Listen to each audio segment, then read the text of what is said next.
اذا كانت عيشتنا مش عاجباك يا ست هانم مستنيه ايه؟ مستنيه ابنك لما يجي عشان يشوف يحل معاكي. ابني؟ هو ابني هيمشي كلامه عليا؟ ده البيت بيتي والكلمه كلمتي، وانت وهو مقعداكم معايا بكيفي انا مش غصب عني. هو انت كل ساعه والتانيه تقولي لي بيتي بيتي بيتي؟ الله، هو انت بتعايرينا عشان ما احنا قاعدين معاكي؟ وايه اللي غصبك على كده؟ ما تفرقينا وتروحي للعز اللي كنت قاعده فيه. حاضر حاضر، هسيب لك البيت وامشي عشان تستريحي. الباب واسع، الباب واسع يفوت جمل. الله، مالك يا أميرة؟ بتعيطي ليه؟ ايه ده؟ وايه شنطة الهدوم دي؟ ماشي يا كمال، ماشي رايحه بيت بابا. ليه كفل الشر؟ امك طردتني من البيت وقالت لي الباب واسع يفوت الجمل. ليه بس؟ ايه اللي حصل؟ كمال، انا من يوم ما اتجوزتك وهي معكنين عليا عيشتي. انت تخرج من هنا وهي تدور على اي حاجه عشان تخلق بيها النكد. كل ده بكتمه في قلبي واستحمل واستحمل واستحمل ومرضاش اقول لك اي حاجه لغايه ما فاض بيا خلاص. طب معلش معلش، روقي كده واهدي وانا هريحك على الاخر. بس اعرف ايه اللي حصل. اللي حصل غم ونكد من صباحيه ربنا. قال ايه؟ انا متعمده اني ازود الملح في الاكل عشان ازود الضغط عندها واموتها. مين اللي قال الكلام ده؟ ألا، ده انت مش بس ست بيت، ده انت ست مطبخ من الطراز الممتاز كمان، ده بشهاده كل اللي كانوا عندنا. انما الست والدتك بقى مش عاجباها اي حاجه اعملها. طب بقول لك ايه رايك بقى نتغدى وبعدين نبقى نكمل كلامنا؟ انا مش هاكل. الله الله الله، ده معناه انك بتقولي لي ان شاء الله ما اكلت انت راجل. لا انا ما قلتش كده. اميره، على فكره انت بتكلميني بزعل كده ليه؟ وهو انا زعلتك؟ لا بس لو كنت بتوقفها عند حدها ما كانتش تخلق من حبه قبه عشان تكرهني في العيشه واسيب لها البيت وامشي. بلاش عبط امال. الله، لان الست اللي تسيب بيتها في الوقت اللي جوزها بيحبها ويعزها تبقى بتهدم بيتها بايدها. يا كمال يا كمال، انا من يوم ما اتجوزتك ما حسيتش في يوم واحد ان ده بيتي. ليه بقى؟ هو انا اقدر انقل علبه كبريت من مطرحها الا لما اخد الاذن منها؟ معقول الكلام ده؟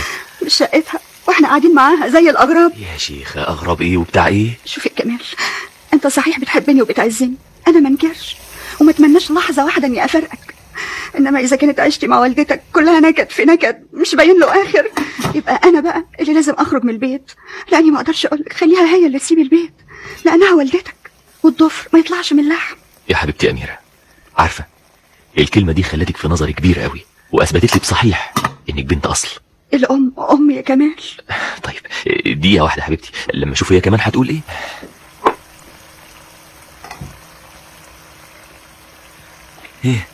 ايه يا ست الحبايب؟ الله، ايه اللي مزعلك؟ اسمع كمال، اذا كنت صحيح ابني وبتحبني البنت دي ما تقعدش معايا في بيت واحد بعد النهارده. حاضر حاضر حاضر. ما فهمتش حاضر يعني ايه؟ يعني لازم اريحك من ناحيتها خالص. ايوه دي بقت ما تنزليش منظور. حاضر يا ماما حاضر، انا هخليها تخرج من البيت واريحك منها. هو انا اقدر على زعلك؟ ده انت ماما ورضاكي عندي من رضا ربنا عليا. بس بذمتك مين اللي اختارها لي عروسه؟ كنت فاكراها طيبه، لكن على رأي المثل يا ما تحت الساهي دواهي. لا والله يا ماما لا، نظرتك فيها يوم ما اخترتيها كانت في محلها. أميرة طيبة صحيح وبنت أصل. ايوه يا اخويا ايوه، يبقى كلت عقلك بكلمتين ناعمين. أبدا. طب تصدقي بالله؟ لا إله إلا الله. مش أنت عاوزة تطرديها من البيت؟ تعرفي هي قالت ليه؟ والدتك أبقى لك مني والضفر ما يطلعش من اللحم. غصب عنها، ما هي لازم تقول كده. أيوة يا ماما، بس في بنات تانية يقدروا يقولوا يا أنا يما. وليه ما تكونش رخرة قالت لك كده؟ لا يا ماما لا لا، حرام عليكي تظلميها. طبعا أميرة لآخر لحظة محافظة على كرامتك وشعورك، بس أنت مش راضية تعتبريها كأنها بنت من ولادك يا ماما. إيه؟ دي لو بنتي كنت قطمت رقبتها. وانت برضه يهون عليكي تعملي كده لو هي بنت من بناتك. وهي بنتي برضه هتنقطني من الغيظ. ابدا يا ماما، ده بس الشيطان دخل بناتكم انتوا الاثنين علشان يهدم البيت وابقى انا الضحيه.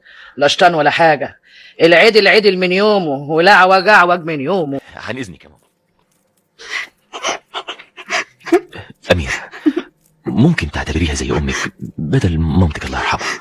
ده كان أملي فيها، أنا كنت عاوزة أريحها آخر راحة باعتبار إنها ست كبيرة، لكن هي ما أظهرتليش أي حنان يشجعني، وآخرتها شفت إن مفيش فايدة. مفيش حاجة في الدنيا ملهاش حل يا أميرة.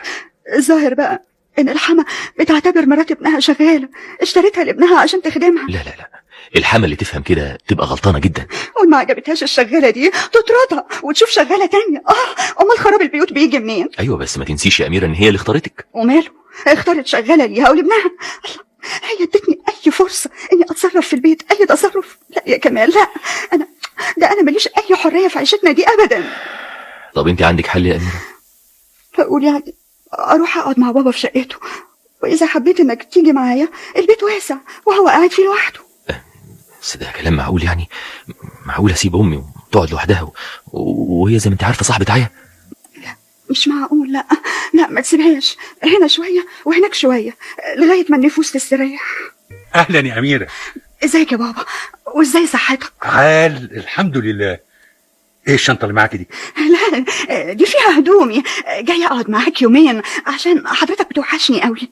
ومال؟ انما يعني حصل حاجه بينك وبين كمال جوزك؟ لا ابدا ابدا، ده انا حتى جايه بموافقته يا بابا. امال ايه؟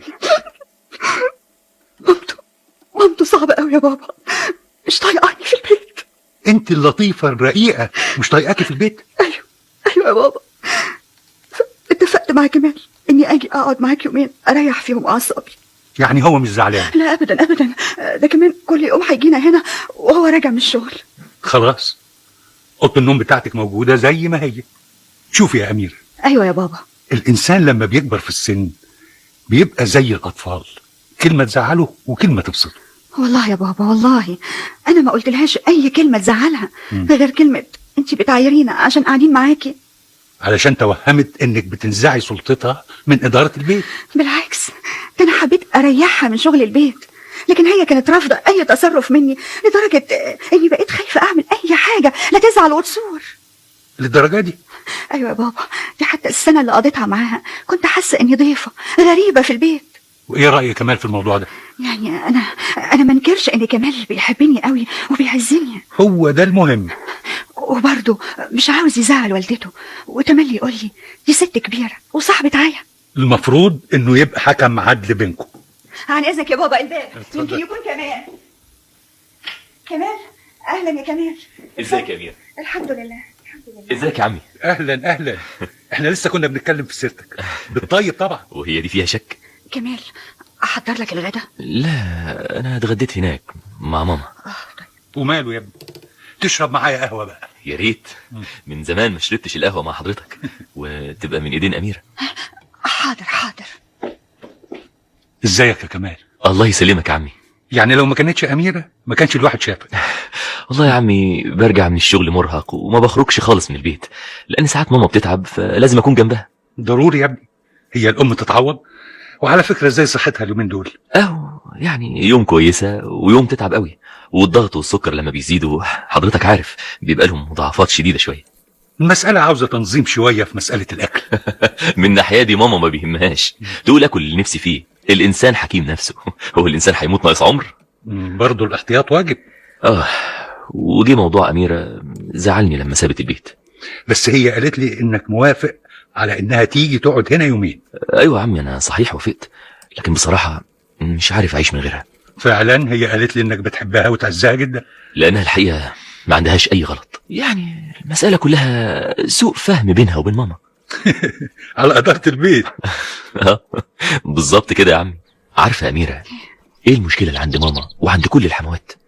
انهم معتقدين ان مرات الابن داخله عليهم علشان تلغي سلطتهم في البيت. يا خبر، بس ده وهم. ازاي يا بابا ما كان لسه بيقول؟ ايوه هو في الحقيقه وهم، لكن تقولي ايه بقى؟ الوهم ده اتحول لاعتقاد، ومش بس كده، دي خطفت ابنها من حضنها واستحوذت عليه وعلى ماله. هو ده سبب النزاع الازلي اللي بين الزوجه والحما.